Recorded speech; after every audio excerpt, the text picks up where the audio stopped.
Wisconsin when he announced his retirement last spring. Yeah, now he still has more than a year left on his final term. Fox 6's Mike Lowe went to Washington to speak with the senator to get the political lowdown. Mike. And Brad, Herb Kohl is obviously a household name in Wisconsin, and in a year he'll be back in the state, finished with his service in Washington. We sat down with Kohl in his Washington office, and the senator opened up about what he says is wrong with politics, the issue he'd like to fix before he leaves D.C., and his future plans.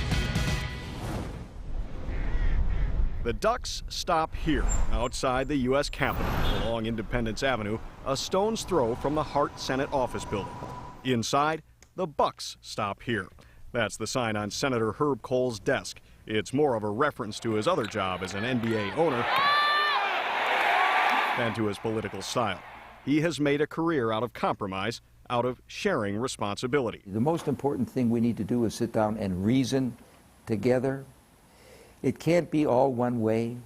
It can't be all the way the Republicans want it or the Democrats want it, because everybody understands that if we're going to move forward, we have to compromise. It's said politics is the art of compromise. If that's true, this is hardly the high renaissance at the Capitol, as so many politicians seem unwilling or unable to work with anyone who doesn't share their ideology. I find it difficult to understand where people who are coming from, who see it all one way or all another way, and don't want to sit down and come to a common ground, because it won't work unless we can do that. And I have found in my travels around the state that overwhelmingly people want us to sit down, stop calling each other names, recognize that goodwill has to be part of the solution to our country's problems.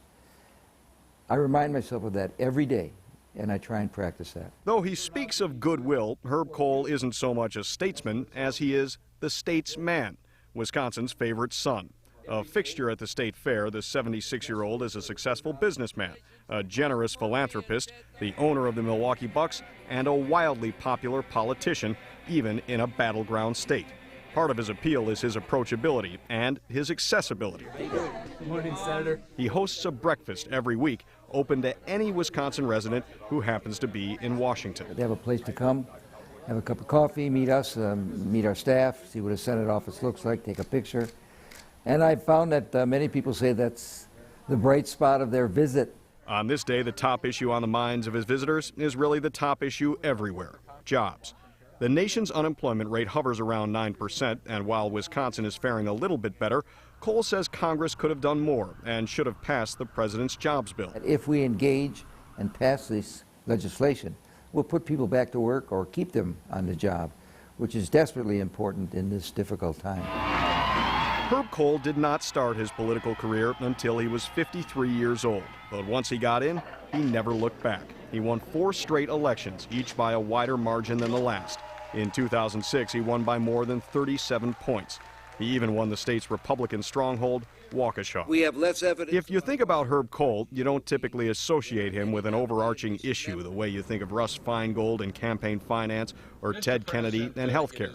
Instead, Kohl has spent a career focusing on Wisconsin, bringing the power of his office to local projects. One is Marinette Marine. His work brought the company a big government order to build combat ships. They calculate up there that as many as 5,000 jobs will be positively affected in our state because of this contract that we helped them get. He has been a reliable Democratic vote his entire career in the Senate, although he broke with Democrats in 2001 when he voted for the Bush tax cuts. At the time, he thought it would be good for the economy.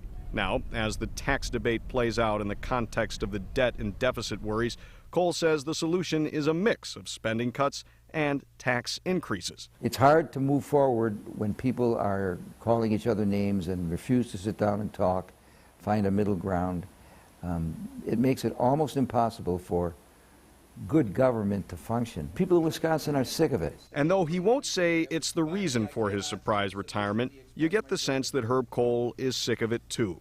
Because of his rare ability to win in Republican areas, his name has been floated as a possible contender in a potential recall election against Governor Scott Walker. And he did not close the door on the idea. Your name has been raised as somebody who might run against Scott Walker in a recall. Is that something that interests you? I have no plans, no.